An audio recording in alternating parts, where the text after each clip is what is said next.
menyinggung agama apapun dan tidak, tanda kutip ya, tidak menyinggung Bang Suma. Bang Suma kan sudah tahu tentang Kristen, tapi saya tidak tahu tentang agama Islam ya. Tapi Bang Suma bahas tentang Kristen, tapi saya mendengar dari apologet yang lain di luar dari saya sebagai apologet ya. Tapi salah satu nabi yang bisa kena sihir itu cuma Nabi Muhammad. Nah, pertanyaan saya balik ke Bang Suma, ini kira-kira benar atau tidak? Karena saya tidak tahu tapi mendengar. Baik. Nabi Muhammad kena sihir itu bukanlah sesuatu yang menggugurkan kenabian. Iya, karena banyak nabi-nabi yang mati dibunuh. Jangankan kena sihir, dibunuh pun banyak. Bahkan kalau Anda mengatakan satu-satunya nabi kena sihir, saya juga boleh mengatakan satu-satunya Tuhan kena tombak, hanya Tuhannya Kristen. Satu-satunya Tuhan yang dibunuh oleh manusia hanya Tuhannya Kristen, kan gitu. Begini bang, saya tidak membandingkan ya, tapi saya kan sudah nggak bisa. Tombak dan lain sebagainya secara fisik saya pahami. Karena Tuhan Yesus itu jangan sebelum kena tombak bang, itu dicambuk sebelum hari penghakiman terakhir. Itu dia. Jadi Pontius Pilatus pun menjatuhkan hukuman mati, tapi dia itu pun dia hanya menyerahkan bagi siapa yang merasa dia merugikan orang lain ya. Iya. Jadi kalau tapi harusnya tadi ngomong ini masalah ini iblis merasuki manusia. Manusia ini semua ini bang. Ini namanya manusia yang dari tanah. Iblis pun saat itu Adam dengan Hawa jatuh ke dalam dosa itu pun melalui godaan iblis. Dan kita hanya sehidup sebagai manusia yang hidup dari tanah. Jadi Bang Suma, ini malam ini saya agak sepakat dengan Bang Suma ini mendengar omongan saya.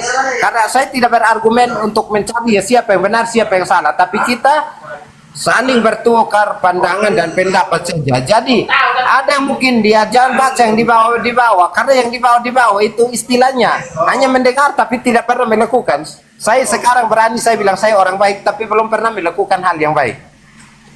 Tapi kalau saya orang yang tidak baik tapi pernah melakukan hal yang baik, berarti orang akan puji orang yang tidak baik tapi melakukan hal yang baik. Iya. Jadi kalau kembali kepada pertanyaan saudara, kalau Nabi Muhammad kena sihir, saya katakan itu karena ada orang jahat yang ingin kemudian mencelakai beliau. Itu biasanya itu. Manusia ingin dicelakai, apalagi seorang nabi. Bahkan nabi-nabi beruntun dibunuh. Di kalangan Bani Israel itu banyak nabi-nabi dibunuh. Nabi Muhammad kena sihir dan alhamdulillah beliau sembuh. Lalu bagaimana dengan kalau saya bandingkan ya, Paulus bukan kena sihir lagi, tetapi di dalam tubuhnya ada iblis yang bertengger di sana bang. Itu gimana itu? Saya tidak bisa membantah itu, karena saya saat itu pun tidak hidup bersama mereka ya. Dan artinya kita sementara kita bahas itu. Iya, enggak, maksud saya gini, di dalam tubuh Paulus itu, di dalam tubuh Paulus bersarang iblis. 2 Korintus 12 nomor 7. Kalau Anda bertanya tentang Nabi Muhammad kena sihir, saya pun mengatakan Paulus bukan kena sihir lagi. Paulus malah tubuhnya menjadi sarang iblis. Itu gimana Anda menyikapinya? Padahal dia adalah seorang rasul. Menyikapi, tapi ada perbandingan saya bang. Silakan. Ada perbandingan saya. Di saat kita wudhu itu, kita wudhu sebagai umat manusia ya, entah kepercayaan dari manapun itu, wudhu itu membersihkan diri ya. Iya. Di lubang hidung itu harus ikut dibersihkan, karena setan ikut bersarang ke situ. Boleh, saya membaca Efesus 2 nomor 2. Sebentar dulu bang, sebentar dulu. Ini saya kan belum 27 nomor 3. Berarti di saat kita tidur itu berarti tidur sama setan ya. Bisa jadi kalau Anda tidak menjadi seorang muslim. Makanya di Islam diajarkan berdoa sebelum tidur. Tenang dulu. Orang Kristen ini berdoa punya hari tertentu dan kalau wajib. Kalau wajib dan kalau bisa. Saya ingin menarasikan sedikit aja bang. Efesus 2 nomor 2, iblis adalah makhluk yang merajai udara. Ketika Anda ketika Anda hidup, apakah Anda mengeluarkan udara keluar masuk ke dalam rongga hidung Anda? Bang, itu tidak bisa dipungkiri karena nafas dan kehidupan. Berarti dengan kata lain, Anda menghirup iblis masuk ke dalam hidung Anda. Efesus 2 nomor 2. Itu menurut Anda. Efesus 2 nomor 2, Bang. Yang menguasai angkasa, yang menguasai udara itu adalah iblis. Agak menarik, Bang. Agak menarik. Bang, iya, pasti. itu menurut Anda kan? Pasti. Menurut Anda? Ya harus Abang tahu. berdasarkan dalil. Sebentar dulu. Kita balik tentang hirup kan? Yang kita hirup ini namanya manusia itu dikasih nafas dan kehidupan oleh Allah itu itu ada sendiri. iblisnya. Menurut Efesus 2 nomor 2 itu ada iblisnya, Bang. Gimana dong? Bang Suma, kalau manusia hidup tanpa oksigen dengan ciptaan Allah itu sendiri berarti itu. Saya tidak mungkiri itu. Yang saya katakan kepada saudara, Efesus 2 nomor 2 yang merajai udara, angkasa, raya ini adalah iblis. Berarti ketika Anda menghirup udara, Anda sedang menghirup iblis. Lalu korelasinya dengan hadits yang Anda bawa itu gimana? Efesus 2 itu. Gimana, Bang Suma. Itu Efesus 2 itu, masalah Efesus itu di perjanjian lama atau perjanjian baru? Suratnya Paulus. Nah, suratnya Paulus itu masuk perjanjian baru atau perjanjian lama? Perjanjian baru. Hah? Perjanjian baru. Perjanjian apa? Perjanjian baru. Dari situ Anda sudah celaka dengan sendirinya, Bos. Kenapa? Dari awal mula Tuhan Allah itu menciptakan dunia ini dengan seisinya itu ada berapa hari, Bang? Ada 6. Awal mula Tuhan ciptakan pertama itu apa, Bang? Awal mula diciptakan, kemudian hari pertama terjadinya siang dan malam kali ya? Iya. Terus hubungannya dengan udara. Lanjut dulu, katanya tahu tentang. Nggak ada hubungannya dengan tema kita yang tadi. Berarti Anda ini hidup di atas angin dulu baru turun ke bumi. Nabi Muhammad kena sihir. Kenapa lari ke sana? Saya katakan Paulus bukan kena sihir lagi. Di dalam tubuh Paulus bersarang iblis. Kenapa Anda nggak bahas itu? Gua hero itu dari apa itu, Bang? Kenapa nggak bahas itu, Bang? Enggak. Lah kalau Anda tanya tentang ini, Paulus ini di dalam tubuh Paulus bersarang iblis itu gimana? Gimana itu? Gimana itu, Bang? Gua hero itu apa ya, Bang? Gua Hira itu tempat Nabi Muhammad menerima wahyu, seperti goa tempat mayat Yesus di mana Yesus menjadi Tuhan. Yesus masuk ke goa berupa mayat. Karena Anda beralibi. Yesus masuk ke goa. Sabar, Bang. Nabi Muhammad masuk ke goa, di sana menerima wahyu, menjadi risalah kenabian. Mayat Yesus masuk ke goa, di sana dia menjadi Tuhan. Oh, Anda salah, Bang. Salah kalau saya, kalau Anda yang benar gitu. Bisa Ada ceritanya tadi kan saya katakan Matius 28 itu yang ku bilang sama Anda. Tadinya dia mayat, begitu masuk ke goa, keluar jadi Tuhan. Permisi, Bang, permisi, itu fakta, itu real. Maaf. Dari situ masuk ke goa mayat, masuk ke goa dia mayat, keluar goa dia jadi Tuhan, kan begitu, abangku? Betul? Betul nggak? Dari situ itu Anda hanya kutip satu kata. Satu kata, dua kata, tiga kata, empat kata, lima kata, buta huruf, iya, kan begitu. Masuk ke dalam goa milik Yusuf Arimatea hari Minggu, keluar dia jadi Tuhan. Seperti orang bikin singkong jadi tape, Bang.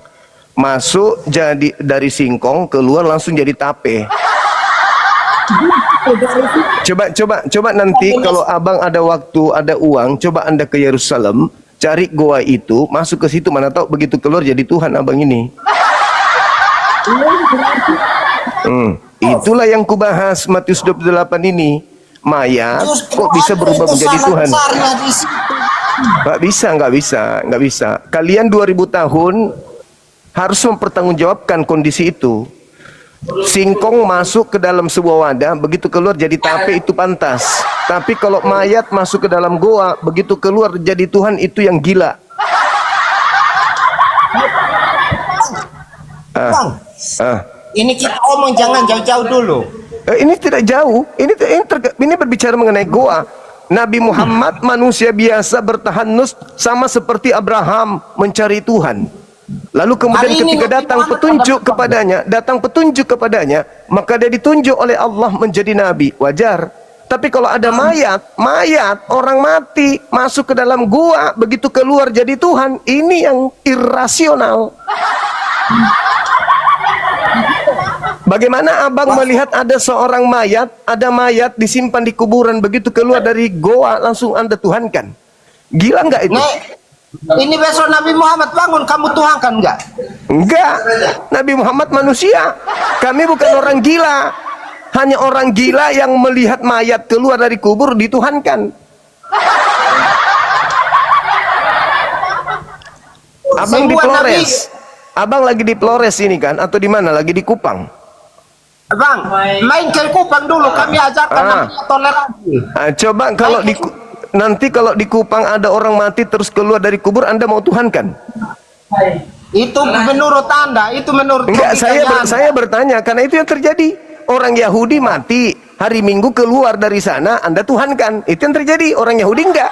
Nah, orang Yahudi enggak menuhankan mayat yang keluar dari kubur. Anda itu di bawah kadar 0,%. Oh, enggak dong. Faktanya nih, saya kasih fakta. Di dalam Lukas 24 nomor 37, murid-muridnya, orang-orang Yahudi ini, ketika melihat mayat keluar, dia ketakutan sebab mengira melihat hantu. Orang Kristen mendengarkan ada mayat keluar dari kubur, bukannya takut, malah dituhankan. Ayo. Orang Yahudi menganggapnya hantu. Lukas 24, 37.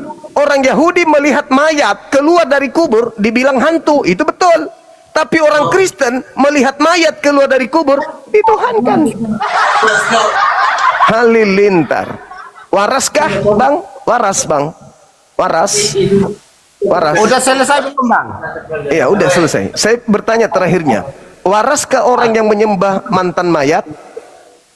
Enggak selesai. Enggak waras. Udah bagus. Itu yang enggak waras kan kamu.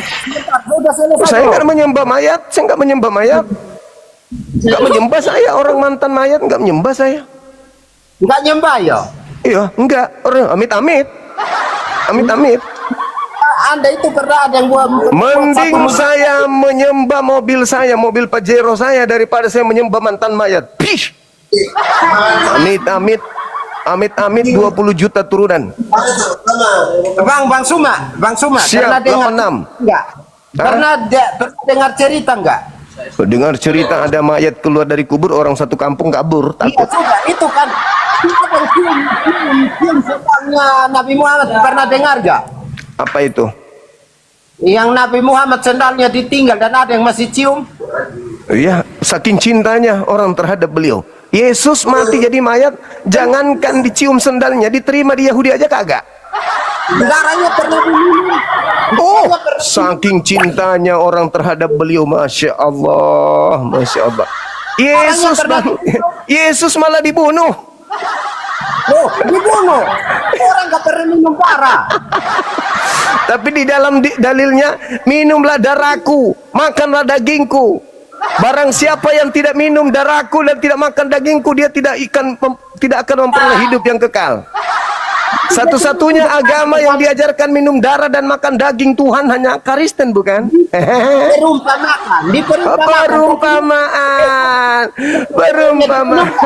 Perumpamaan. Faktanya betul-betul darahnya tercurah di atas salib. Betul? Betul, untuk menebus kami manusia. Betul. Jadi jangan bilang perumpamaan. Jangan bilang perumpamaan, abangku. Jangan bilang perumpamaan. Itu fakta, itu real. Jadi segila-gilanya ayam, belum pernah ayam melihat mayat dituhankan. Itu menurut Anda. Loh, itu fakta. Anak orang kok mati? Mati Yesus itu, anak orang, anak Maria mati keluar dari kubur dituhankan. Hei, Ayah bisa Sudah ada berbicara. Tuhan, ada Tuhan, Ngomong pencipta logika. langit dan Ayah bumi bisa sudah ada, berbicara. Bang. Ngapain? Kenapa gepeng kepala nyembah makhluk yang keluar dari kubur? Ngapain? Ngapain? Iseng kali.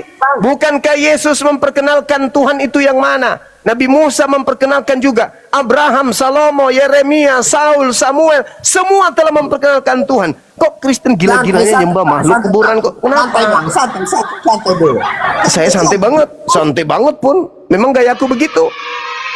Ayo. Orang Hindu, orang Buddha, nggak ada nyembah orang keluar dari mayat, keluar dari kubur. Hanya Kristen ini yang aneh. Makanya tema ini sekaitan dengan hari ini yang diperingati oleh saudara-saudara saya Kristen. Saya bertanya, siapa oknum yang ada di Matius 28 itu? Malaikat atau setan? Itu pertanyaan. Karena gara-gara dia separuh penduduk bumi menyembah mantan mayat. Ini setan atau malaikat sih? Kalau malaikat yang benar mengajarkan menyembah kepada hakikat yang maha suci, bukan menyembah kepada makhluk yang pernah menjadi mayat. Itu kalau malaikat. Paham bang? Malaikat mana coba yang mengajarkan menyembah kepada anak orang yang mati? Hanya gara-gara dia keluar dari kubur, dituhankan. Malaikat mana yang mengajarkan seperti itu? Kalau Anda membaca kitab saudara, 2 Korintus berapa itu ya? 2 Korintus berapa itu bang ya? 11-14 ya. Bahwa iblis juga bisa menyamar menjadi malaikat. Saya curiga yang dikubur ini adalah iblis. Curiga loh. Curiga kan boleh. 2 Korintus 14. 2 Korintus 11 nomor 14. Iblis bisa menyamar seperti malaikat terang. Nah, jangan-jangan yang di kuburan keluar dari hari Minggu ini adalah iblis abangku. Kok ajarannya aneh? Hah?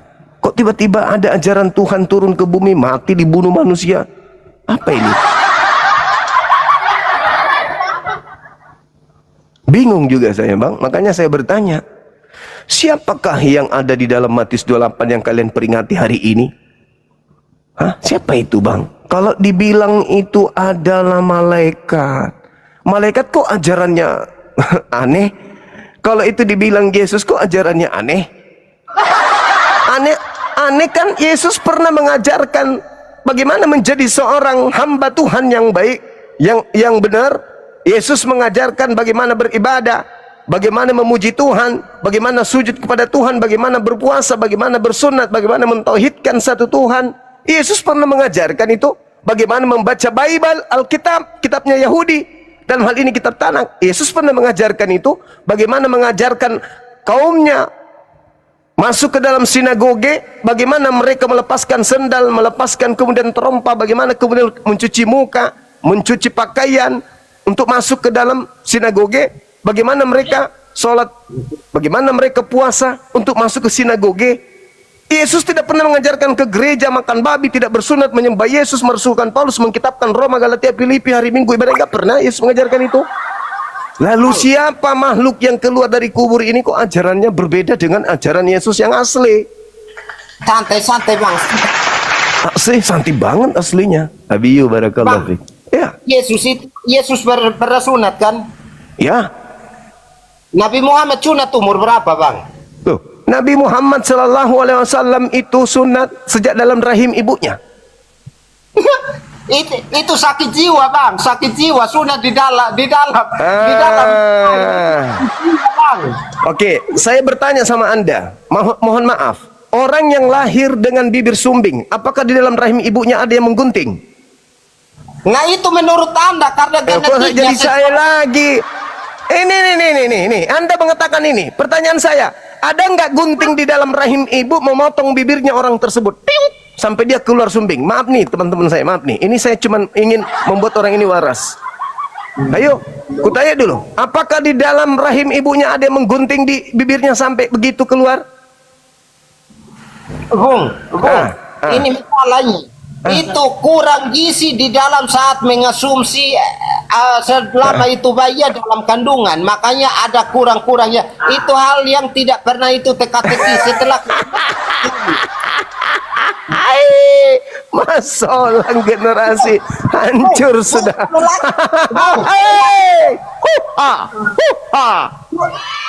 Turunkan maskernya, turunkan maskernya.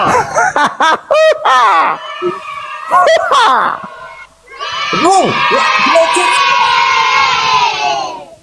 curiga, jangan-jangan Bung ini ada sumbing, makanya kasih pertanyaan seperti itu, Pak. Saudaraku, saya adalah orang yang paling buruk rupa di bumi ini. Tapi minimal saya bangga. Saya Anda mencelakai bangga. agama orang lain. Saya bangga karena saya tidak menyembah makhluk yang keluar dari kuburan. Saya bangga, Bang. Biarpun saya jelek rupa, tapi saya tidak menyembah mantan mayat. Saya tidak menyembah makhluk yang asing yang keluar dari kuburan. Tidak menyembah mantan mayat, tapi menyembah. Gitu, abangku. Ya, biarpun saya jelek, yang penting saya tidak menyembah mantan mayat, kan begitu. Iya kan? Bang, saya boleh tanya satu kali lagi? Boleh, dari tadi kan Anda cuma bertanya doang. Iya, Bang. Kalau berpoligami itu boleh ya? Suami boleh kawin lebih dari satu istri? Ya, boleh? Boleh, karena Nabiku Nabi Muhammad datang membatasi itu. Sebelum Nabi Muhammad datang, tidak ada. Sabar dulu, sabar Bang. Hanya Nabi Muhammad yang membatasi jumlah istri. Yesus tidak membatasinya. Padahal dia tidak nikah kok. Nah, terus kenapa kalian nikah? Nanti kami percaya turunannya. Turunan apanya? Tidak menikah karena roh ini tidak bisa menyatu dengan manusia dan punya turunan untuk kami sembah turunannya. Kamu sampai hari ini. Maksudnya apa? Otak lagi. Kalau dia punya turunan. Oke, baik. Saya tanya. Oke, saya tanya. Di Kristen itu jumlah istri berapa? Sesuai dengan Bible. Di mana dalilnya? Di mana dalilnya? Anda kan memang hanya dengar untuk sebentar dulu, Bang. Sebentar. Ini karena di Kristen itu tidak ada batasan jumlah istri. Loh, iya. Tidak ada batasan jumlah istri di Kristen. Tidak ada. Dari mana Anda tahu itu? Mana dalilnya larangan memiliki lebih dari satu istri? Mana? Iya, karena memang tidak boleh. Iya, tidak ada dalilnya tidak boleh. Mana? Anda baca Lukas 18. Lukas 18 Anda baca nomor 29 sampai 30. Yesus mengajarkan apa kepada pengikutnya? Barang siapa yang meninggalkan istrinya karena aku, maka dia akan memperoleh berlipat ganda saat ini juga. Tapi tidak sebut istri yang lain. Barang siapa yang meninggalkan istrinya, maka dia akan mendapatkan istri berkali lipat ganda. Bang. Mana perlawanannya? Menurut Anda. Itu dalil. Lukas 18, 29, nomor 30. Di Kristen tidak ada batasan istri. Kutanya dulu sama saudara. Kutanya dulu. Pelan-pelan, Abang. Pelan-pelan. Apakah Anda percaya? Sabar, Bang. Sabar ya. Sabar. Saya jawab ya. Oke. Saya jawab ya. Oke. Apakah Anda percaya bahwa Elohim itu adalah Yesus, Bapa itu adalah Yesus itu sendiri? Santai. Kita omong istri dulu, jangan omong ke Elohim. Ini lari ke situ, larinya ke situ. Saya mau tanya, apakah Anda percaya bahwa Bapa adalah Yesus itu sendiri? Kok saya mau ngomong, kok kamu tutupin saya? Santai dulu, Bang. Apakah Anda percaya bahwa Bapa Elohim adalah Yesus? Saya percaya, tapi kita omong istrinya Nabi Muhammad. Oke. Yesus minta jatah 16 orang perawan. Diam dulu, santai. Aku tunjukkan dalilnya. Yesus santai dulu, saya bertanya istri dulu. Kok kamu larinya ke mana? Aku tunjukkan dalilnya. Yesus minta 16 istri perawan, anak kecil, santai, bocil. Yesus minta bocil perawan 16 orang. Kita lihat dalilnya. Ya, jangan menangis terlalu kencang, Abang. Pelan-pelan aja. Santai, Bu. Iya. Saya tunjukkan dalilnya. Yesus minta istri perawan berapa, Bang? anak kecil. Siti Aisyah umur berapa saat itu? Nah, kita lihat. 16 tambah 20. 16 tambah 20. Kita lihat. Yesus minta perawan bocil. Santai santai bocil itu. Kamu ngomong bocil itu, tanya Siti Aisyah umur berapa saat itu dikawini Nabi Muhammad. Ini Yesus kawini anak bayi. Nih, kutunjukkan dalilnya. Yesus kawini anak bayi nih. Di mana kamu datanya?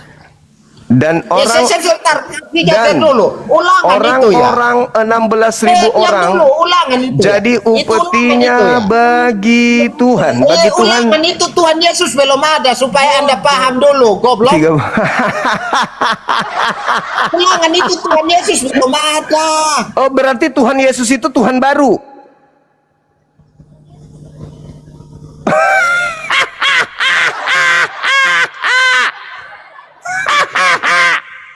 Jadi Yesus kenapa di mute ini? Jangan di mute, moderator. Biarkan dia berkarya.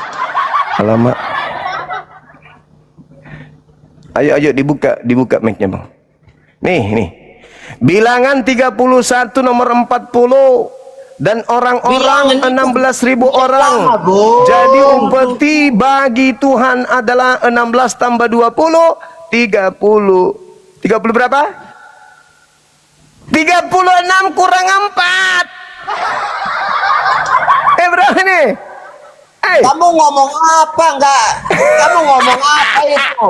Kamu ngomong apa? 16 perawan tambah 20 kurang 4, 32. Kamu ngomong apa? Kita ngomong yang lebih santai. Ini belum selesai. Musa. Supaya nanti habis itu kamu. Ini dibilang ya, Bung ya, jangan emosi, santai aja. Saya mengajar kamu itu belajar untuk bijak di dalam menyikapi dialog lintas agama. Nih, ini kata Yesus di sini memerintahkan di data 17-nya. Kata Yesus apa? Itu ada tulis nama Yesus tidak? Coba lihat di situ ada Tuhan ya, nama Yesus saja. Coba dilihat jadi Bapak itu bukan Yesus. Itu sudah buka dulu. Ada tulisan Yesus tidak? Jadi Bapak itu bukan Yesus rupanya. Udah membantah kalian, udah bantah. Tidak. Tidak.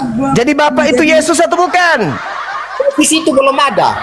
Jadi Yesus itu Tuhan baru. Iya. Oh, jadi tadi penyempurna hukum Taurat. Iya, berarti Yesus itu Tuhan baru. Penyempuh hukum Taurat. Tadinya bukan Tuhan Yesus itu rupanya. Oh, bukan. Ngomong apa?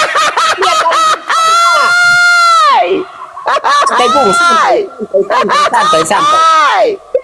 Tulisan Tuhan Yesus. Ternyata Yesus itu tadinya bukan Tuhan. Nih tengok nih, tak ajarin abangku ya. Maka sekarang bunuhlah semua laki-laki di antara anak-anak mereka. Dan juga semua perempuan yang pernah bersetubuh dengan laki-laki. Haruslah kau bunuh. Tetapi semua orang muda, gadis muda di antara perempuan yang belum pernah bersetubuh alias perawan dengan laki-laki, harus kamu biarkan hidup bagimu. Jedar. Dari situ. Jadi perawan-perawan dibiarkan hidup. Berarti bocil-bocil dibiarkan hidup tuh. Usia 1 hari, 2 hari, 3 hari, sebulan, 2 bulan, 3 bulan, seterusnya. Lalu kemudian Tuhan minta jatah. Setelah kita baca runut nomor, coba lihat nih, nomor 40-nya. Dan orang-orang 16.000 orang jadi upetinya bagi Yesus. Mana Yesus? Tunjukkan namanya dulu. Nih, upetinya. Nih, upetinya bagi Yesus. Mana Yesus ya? Tunjukkan dong. Itu Tuhan, tuh. Loh, itu kamu ngomong Yesus tapi ngomong Tuhan. Oh, berarti Yesus bukan Tuhan. Berarti Yesus bukan Tuhan. Loh. Yesus bukan Tuhan. Itu lahir. Kamu itu salah besar, Bang. Kamu itu salah besar. Menafsirkan sekarang. Menafsirkan Saya ulang. Dan orang-orang 16.000 orang jadi upetinya bagi Yesus. Mana? 32 orang. Yesus minta jatah bocil 32 bocil. Itu katamu. Katamu ada Yesus. Ada Yesus. Apa? Itu jangan. Itu karena tidak ada Apa? Pelan-pelan, Paman. Aku masih bocil, Paman. Nih, dalilnya jelas kok. Yuk, Bang, jelas kok ini. tidak ada yang Siti tulisan Yesus. Aisyah 6 tahun. Ini bocil 1 hari. Hei, Yesus minta jatah. Apakah itu sebabnya sehingga Yesus tidak kawin ketika dia datang kedua kalinya sama manusia? Apakah karena sudah bosan dengan bocil? Dan orang-orang 16.000 orang lah. Jadi upetinya bagi Yesus 32 orang. 16 tambah 20 kurang 4, 32. Apa? Meledak. Stop. Menurutmu itu alibimu ya? Bukan alibi, ini dalil. Ini alibi kah? Ini dalil nih, ini dalil. Dan orang-orang, maksudnya orang-orang di sini adalah anak-anak bocil yang perawan. Dan bocil 16.000 bocil. Jadi upetinya bagi Yesus sebanyak 32 orang. Yang kamu sebut Yesus itu tidak ada kok. Ini. TUHAN. Ini bukan Yesus ya? Yang mana? Itu TUHAN bagi Ya, Tuhan Yesus. toh. T tambah U, Tuhan. H tambah A tambah N dibaca Yesus. Yesus. TUHAN, Yesus ya. Iya, Yesus dong. Ini coba lihat Tuhan. Kau bagi saya kau Tuhan. Ini T ada orang tambah U Islam tambah H tambah A tambah N dibaca Yesus. Ini Muslim loh. Ini Muslim loh.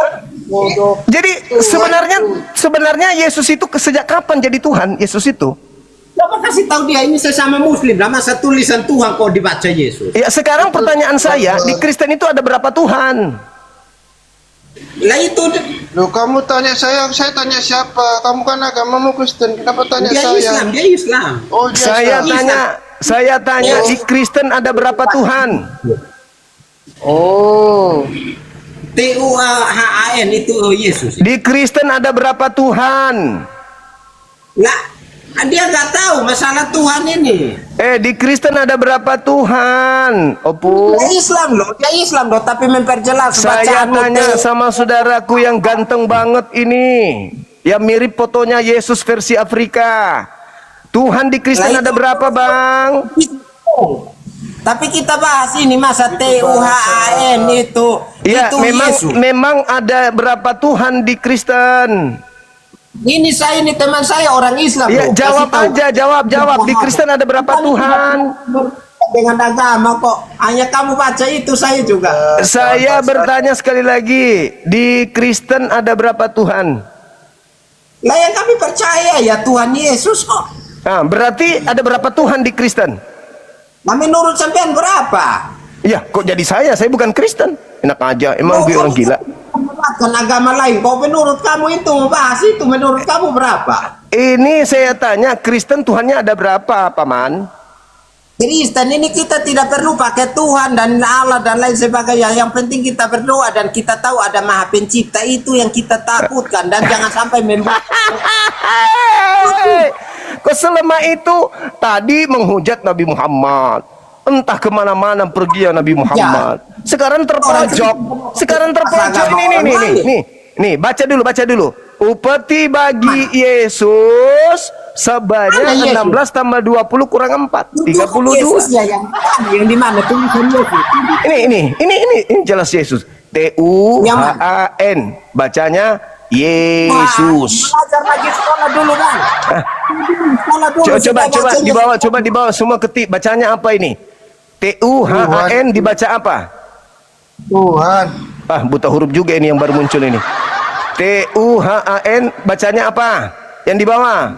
Itu semua orang baca Yesus.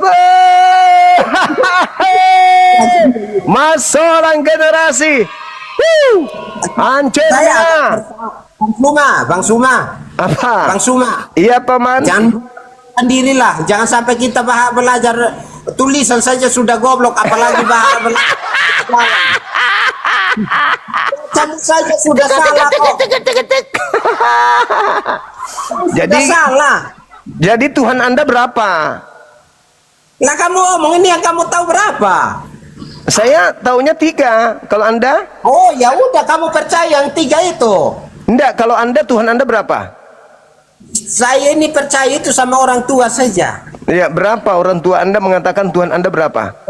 Tanda. Kamu kapan pulang dari surga dan sudah pernah ketemu Tuhan belum?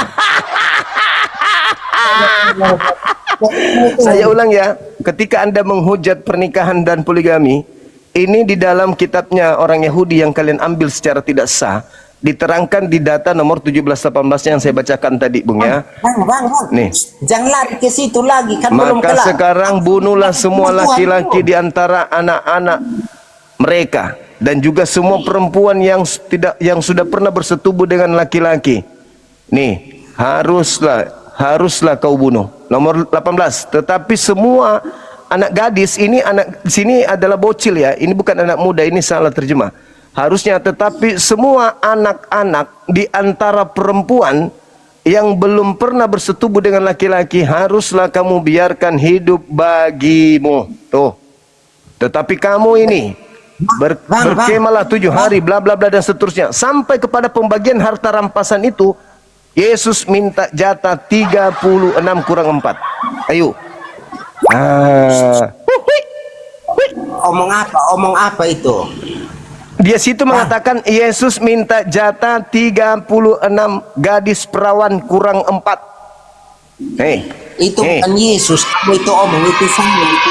Lah, di sini Tuhan kok, Tuhan emang berapa? Tuhan Anda ada berapa? Ini kamu ngomong apa ini? Yesus itu namanya muncul di dalam perjanjian baru, Bang. Nah, apakah dia Tuhan sejak lama? Apakah dia Alfa dan Omega? Dia justru muncul di perjanjian baru untuk menyempurnakan Ya, hukum saya Taurat. tanya, apakah Yesus itu Alfa Omega? Kamu omong apa? Alfa Omega itu apa? Alpamar. Kamu omong itu, omong apa yang kamu tidak Sekarang tahu? omong apa? Kalau tanya Islam kenceng, malah tunjuk-tunjuk kepala, bilangin orang goblok. Ditanya ini, dalilnya sudah sangat jelas. Kamu ngomong apa? Kamu ngomong apa? Santai. Nah, saya tanya, di Santai, Kristen santai. ada berapa Tuhan? Saya hanya tanya kamu, itu menurut kamu berapa? Loh, di Kristen, Paman, saya bukan Kristen, saya bukan penyembah makhluk. Nah, kok kamu bisa tahu sampai ke situ? Itu kan repot. Karena saya sering mendengarkan kibulan gereja mengatakan bahwa Bapa Elohim itu adalah Yesus itu sendiri, Tuyul. Elohim. Ah, Tapi kamu baca Tuhan saja sudah omongnya. iya Itu kan Yesus. Tuhan itu Yesus, Nggak Paman, masuk akal. katanya. Enggak masuk akal Yesus Tuhan, memang betul. Setuju kita. Juma, dengar dulu. Apa? Itu kira-kira. Kira-kira apa? Tanya Islam lagi, kenceng lagi tuh. Kalau tanya Islam itu kenceng kali. Wah, paling kenceng kalau bertanya Islam. Bung. Saya belum tanya kok kamu sudah panas itu loh. Kalau bertanya tentang Islam, wah, pencangnya minta ampun. Giliran disuruh baca TUHAN, dia nggak bisa baca. Santai. Ayo Bung. ulang. TUHAN, bacanya apa? Ya Tuhan toh. Salah. Bacanya Yesus. Itu yang betul. Hah? Bang Juma, Iya. saya tanya jangan lari kemana-mana dulu. Apa? 32 perawan? Nggak penting itu. Kutanya dulu samamu sebelum Anda bertanya. Itu- Apakah anak perempuan usia 2 hari itu perawan? Iya, 1 hari perawan. itu iya. Berarti Tuhanmu minta jatah anak gadis yang usia berapa hari? Itu Tuhan dalam perjanjian lama. Paham? Lo justru itu Anda ketawa karena takut nanti Saya tanya kamu, nanti kamu langsung keok. Boleh saya tanya kamu, udah selesai bertahun, saya boleh tanya kamu nggak? Jawab dulu, TUHAN bacanya apa? Tuhan. Yesus, blokok. Bahasa Indonesiamu sudah kurang-kurang. Justru mungkin karena kamu baca dari kiri ke kanan, jadi bacaanmu sudah ngawur. Coba ditanya teman-teman di bawah. Teman-teman bacanya apa ini? TUHAN bacanya apa? Coba ketik di bawah. Sama gobloknya sama kamu kalau jawab Yesus itu sama gobloknya. Tuh. Jujur kali teman-teman saya nih. Di bawah ngetiknya sempurna banget. Sama gobloknya. Ah, itu betul kawan-kawan. Nah, itu karena mereka sama gobloknya kamu. Udah ya, Om. Udah ya, Om. Bang, boleh saya tanya enggak? Udah ya, Om. Boleh saya tanya enggak? Nanti kamu tersiksa lagi dengan pertanyaanmu karena pasti akan kubalik dan nendang. Enggak masalah, tersiksanya Ya, enggak. silakan. Saya tanya. Bang, silakan. Suami boleh kawin lebih dari satu. Yesus tadi 32. Iya, enggak Perawan. masalah bagimu. Ya sudah, ngapain kau tanyakan lagi? Yesus Kalau 32 perawan. Ngapain kau tanya lagi itu? Tanya yang lain. Kenapa kok kamu lari ke mana-mana? Yesus harus kau contohi. 32 perawan bocil. 72 bidadari bagaimana? 72 bidadari itu di surga. Ini di dunia. Yesus mengajarkan 32. Pulang dari surga. Yang pernah ke surga siapa yang pulang kasih tahu bahwa itu ada 72 bidadari di surga? Yang pernah melihat surga sampai mengatakan Yesus ada duduk di sana itu siapa yang pernah ke sana? Bang, katanya Yesus duduk di sebelah kanan. Siapa yang pernah ke sana lihat? Saya baru tanya kamu sudah mau menghindari pertanyaan saya tidak ini. Dong, kan Anda bertanya seperti itu, saya pun bertanya kepada Anda. Siapa yang pernah ke surga melihat Yesus duduk di sebelah kanan Bapak? Siapa?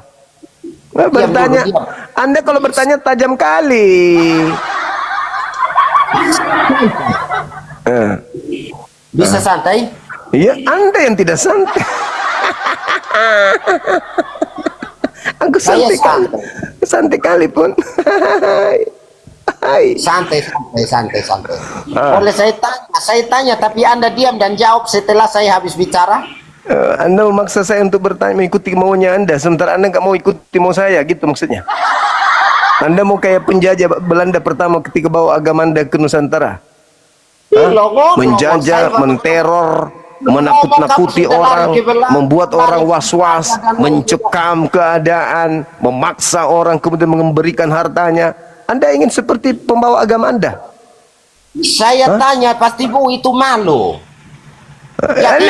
Yang malu dari tadi siapa? Saya nggak perlu harus malu. Iya, binatang mana ada malu? Sorry. Maaf, saya jujur kali ini. Aduh, Bang Suma, kamu jangan terlalu jujur. Ini apa loh? Tanya kok jadinya kemana-mana itu loh.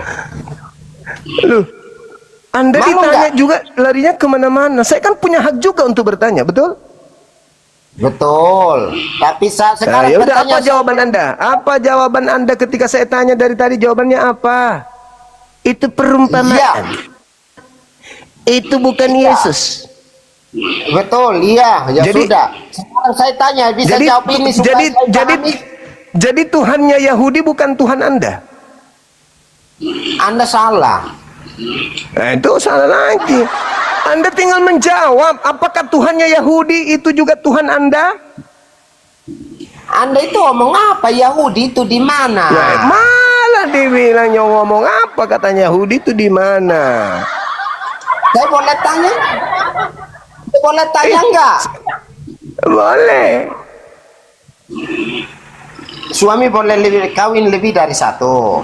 Yesus mengajarkan bisa mendapatkan anak gadis belia 32 orang. Jawab pertanyaan itu jawabannya kan sudah. Jawab pertanyaan saya dulu. Iya. Suami boleh kawin lebih dari satu? Boleh. Iya atau tidak? Istri Iya. boleh kawin lebih dari satu enggak? Boleh Kalau enggak? dia sudah cerai dengan suaminya boleh. Tapi kalau suami kawin tinggal serumah dengan istri lebih dari satu, boleh. Boleh, boleh. Manusia kan tidak ada perbedaan, cuma hanya laki-laki dan perempuan. Mm-mm. Nah, satu rumah satu laki-laki dengan lebih dari 2 istri, Boleh. boleh. Tapi Sebagaimana yang sebaliknya diperhatikan sama-sama Yesus. manusia. Yesus Sama-sama. 32. Jawab ini dulu, jangan lari ke situ. Jawab itu, jangan lari ke situ, jawab ini. Kalau satu rumah, satu laki-laki, satu istri, banyak laki-laki, kira-kira boleh enggak? Boleh, yang penting suaminya yang hamil. Oh, Ayo. apa jawabannya? Tidak ngawur. Berarti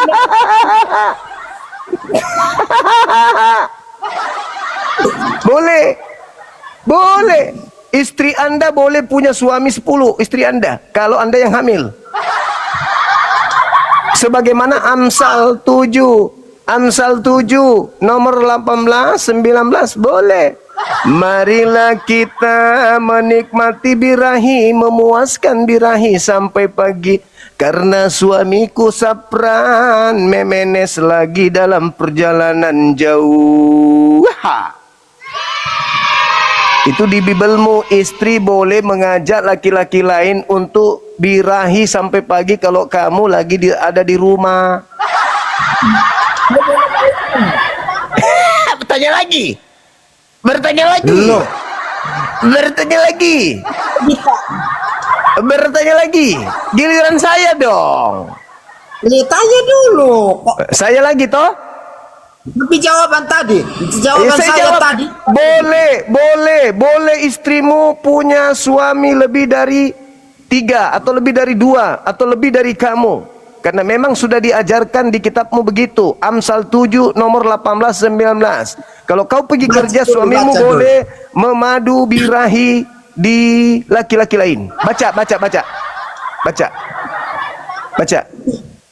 Saya tanya kok kamu lari kemana-mana semua. Saya akan menjawab, Paman. Tongkatnya mak lampir. Saya hanya tanya kamu. Sekarang saya balik nanya, boleh nggak? Jawabanmu belum deal. Belum Enak jawabanmu aja, enak aja. Kamu nggak malu disaksikan banyak orang? Giliran saya Belum. bertanya.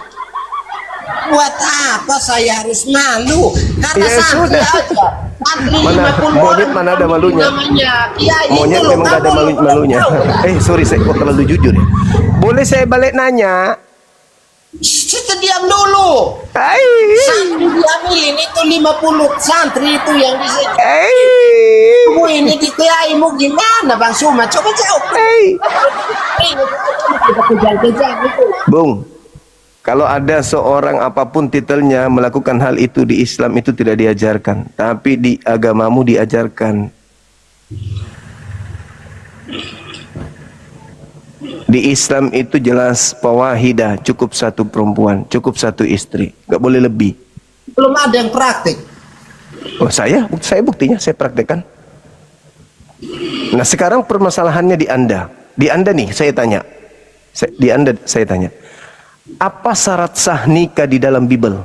Dikatakan sah perkawinan itu dalam Bible, apa syaratnya? Bung, Bungkusan. Apa syarat kawin di Bible? seperti Anda. Orang baru mau ngomong. Ya. Saya tidak dikasih ruang untuk bertanya. Bung, Apa? boleh nggak? Apa? Boleh apa? Jawaban Bertanya. saya yang tadi. Kan saya sudah jawab. Jawabanmu saya. Giliran saya bertanya. Tanya Boleh? mana? Boleh saya bertanya? Silakan. Oke, baik. Kalau Anda memiliki 2 istri, perintah Tuhan mana yang Anda langgar? Saya istri cuma 1. Iya, kalau 2 istri apa perintah yang Anda langgar di Bible? Dan tidak berpikir ke arah situ. Berarti zina lancar. Oh, tergantung Anda. Kok tergantung saya? Tergantung. Dengarkan saya, Bung. Agama yang melarang lebih dari 1 istri itu sama halnya agama itu menghalalkan zina. Tapi itu yang mengajarkan itu, tapi yang dipraktekkan agama. Oh, tunggu dulu. Kita lihat bukti secara duniawi. Dari mana asal usulnya penyakit kelamin? Omong duniawi, tadi kamu omong Alkitab, jangan omong dunia. Iya, dulu, ini kita lihat ada hubungannya dengan Bible, ada hubungannya dengan Al-Quran.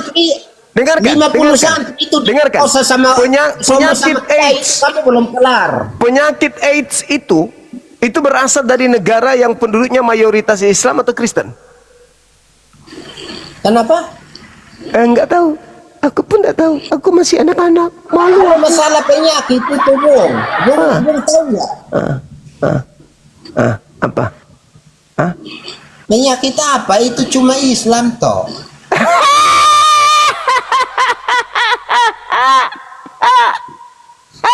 Bang Sumo, saya di sini supaya kamu tahu, kamu tahu. Tapi kamu bukan lawan saya yang sesungguhnya. Oke, saya tanya lagi. Rumah ibadah yang membolehkan kawin sesama jenis itu rumah ibadahnya siapa? Islam atau Kristen? Islam. Di mana? Di mana boleh gay sama gay kawin di masjid? Bang, kamu tanya yang omong sekarang kan? Kamu tahu yang kiai sodomi puluhan santri? Apakah dikawinkan di masjid? Apakah dikawinkan di masjid? Dinikahkan di masjid? Kamu dengar, saya belum selesai omong. Oke, kita buktikan. Kita buktikan, ya. Kita buktikan. Kita nonton video lagi, teman-teman. Merdeka. Kita kasih bukti. Ini belum kelar yang 50 santri ya, itu yang udah kita kasih bukti, kita kasih bukti. Gereja menikahkan monyet. Nih, dengarkan ya. Itu ada suara babi tuh, Bang.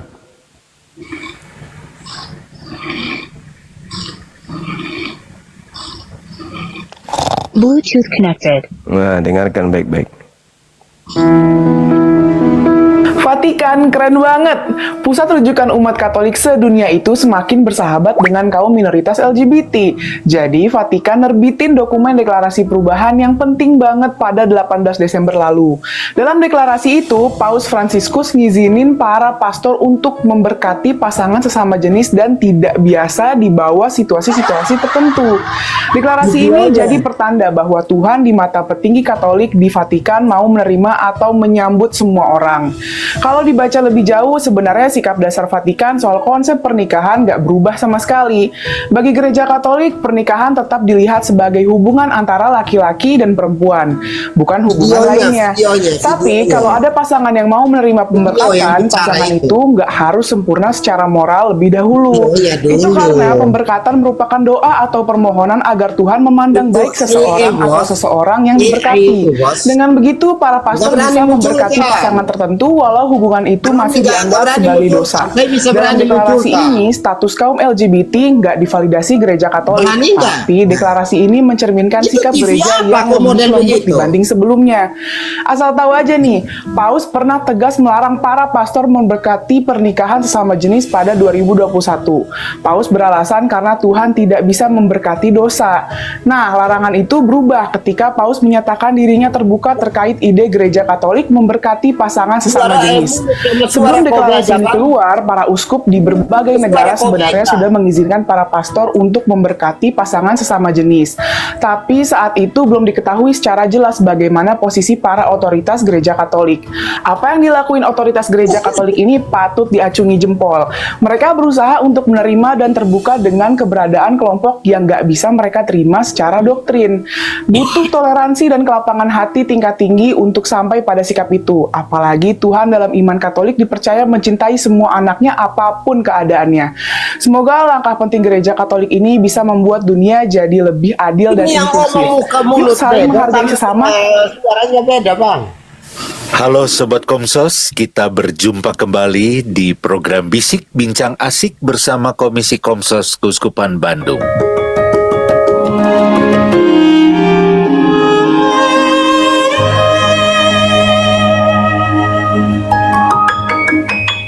Sobat Komsos, tidak seperti biasanya kami tayang bukan di hari Senin seperti hari Bisik biasanya. Tetapi hari ini kami membuat special edition Bisik karena ada poin-poin dan perbincangan yang sangat penting sekali segera kami harus tayangkan supaya teman-teman sobat-sobat Komsos tidak bingung lagi. Nah, bersama ini seperti biasa saya bertemu dengan Pastor Postinus. Halo Pak Steve. Selamat. Setelah pemimpin tertinggi Uskup Agung asal Inggris memutuskan membolehkan pernikahan sesama jenis dan didukung langsung oleh Presiden Amerika Serikat Joe Biden, lihatlah mereka mempertontonkan pernikahan sesama jenis di dalam gereja. Bahkan pendeta memuji-muji replika kaum Sodom ini. Oh God, thank you. These two guys fell in love with one another.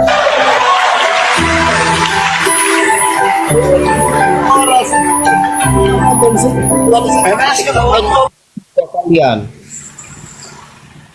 Bang, coba buka LGBT untuk khusus Islam aja, supaya kita tahu. Semua pergumulan dosanya dan memohon kepada Tuhan untuk menyertai pergumulannya dia. Itu Allah menyerahkan mereka kepada keinginan hati mereka akan kecemaran sehingga mereka saling mencemarkan tubuh mereka.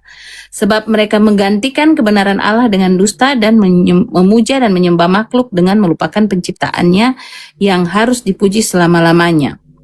Ya, karena ini mereka menyamakan berhala dengan Allah. Oke, next, lanjut. Nah, berhala. Nah, ini semangat. Mereka menggantikan kemuliaan Allah dengan yang tidak fana, ya kan? Yang menggambarkan seperti manusia. Artinya ayat ini sudah membatalkan Kejadian 1:26. Marilah kita menciptakan manusia menurut gambar. Nah, sementara Roma 1:23 mengatakan kita tidak boleh menggambarkan Tuhan itu seperti manusia. Ini itu berhala jatuhnya. Ditekankan di 25, mereka menggantikan kemuliaan Allah dengan memuja dan menyembah makhluk, ya kan, dan melupakan sang penciptanya yang harus dipuji selama-lamanya. Amin. Yang percaya katakan amin.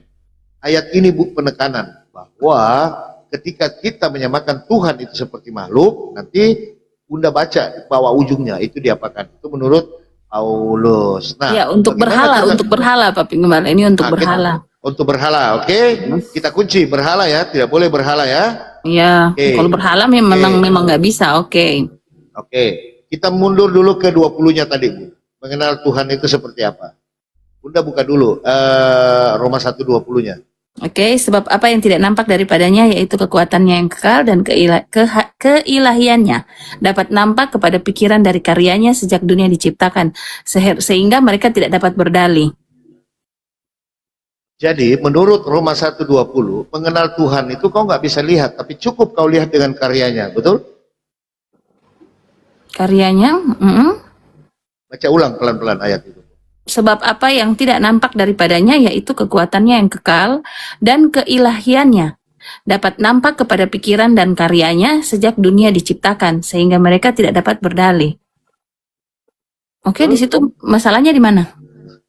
Jadi kita melihat Tuhan yang tidak nyata itu cukup kita melihat dari karyanya, dari kedahsyatannya, keluar dari ciptaannya, bagaimana dari dunia ciptaannya. apa yang diciptakan, oke? Betul, oke? Sepakat. Nah, oke, kita close di situ karena kita sudah sepakat ya. Nah, sekarang bagaimana kita mengenal Kepada saya, ulama mana yang membolehkan itu, yang mensahkan? Tadi gereja Vatikan mensahkan. Di Islam la taqrabuz zina. Jangankan meniduri wanita yang bukan mahramnya, mendekatinya saja haram hukumnya di Islam. Tapi Ya itu kan oknum, tapi yang tadi yang Anda tonton gereja melakukan pemberkatan. Coba. saya bukan Katolik, Bang. Apapun itu sesama penyembah Yesus, nggak ada urusan. Nggak ada urusan, apapun itu. Itu real terjadi. Tidak bisa Anda pungkiri. Mau Anda mengatakan saya bukan Katolik atau apapun itu, yang jelas mereka adalah umat gereja sama seperti Anda. Gitu loh. Santai-santai, kayaknya Bung ini sudah terlalu Saya jauh. sangat santai pun. Saya sangat santai. Kata siapa saya tidak santai? Justru saya sangat santai. Nah, ini sudah jauh ya. Kita balik ke laptop. Kata dulu ada presenter lah. Siapa yang ada di Matius 28? Balik di topik ini sudah. Mau kembali di situ? Nggak mau mendengarkan ini dulu? Ini ada berita dari apa? Dari ini.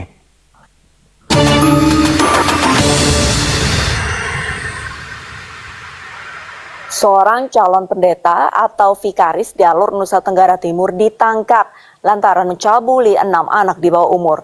Pencabulan ini terjadi saat pelaku bertugas sebagai pelayan gereja dan mengajar di sekolah minggu yang diikuti para korban.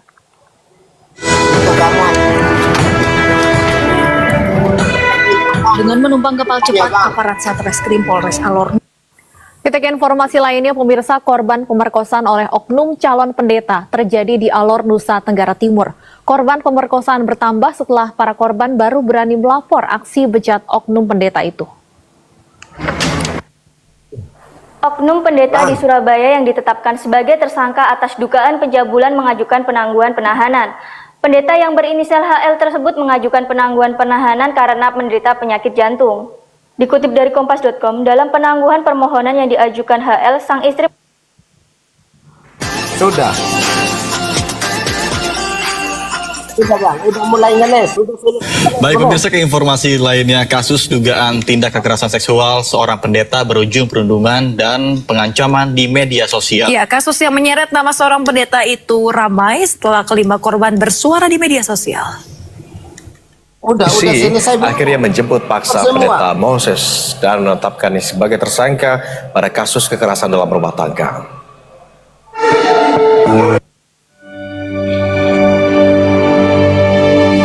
Seorang pendeta di Bogor, Jawa Barat dilaporkan melakukan pelecehan seksual terhadap para jemaatnya. Pelaku melakukan tindakan yang disebutnya sebagai ibadah pengudusan dengan dalih agar jemaat yang didoakan bisa mendapatkan jodoh, pekerjaan, dan hal lainnya. Seorang korban merasa janggal dan curiga terhadap ibadah pengudusan yang dilakukan oleh pelaku. Desember 2021, korban melaporkan kasus itu ke Polres Bogor. 3 korban lainnya pun diperiksa sebagai saksi, namun hingga kini Polres Bogor sekitar 216.000 anak dan remaja telah menjadi korban kekerasan seksual di gereja Katolik sejak 1950. Hal itu dinyatakan dalam laporan yang diterbitkan pada hari Selasa oleh Komisi Independen. Selama 2 Ulang lagi, dengar. Dengar dulu ini. Nih, dengar.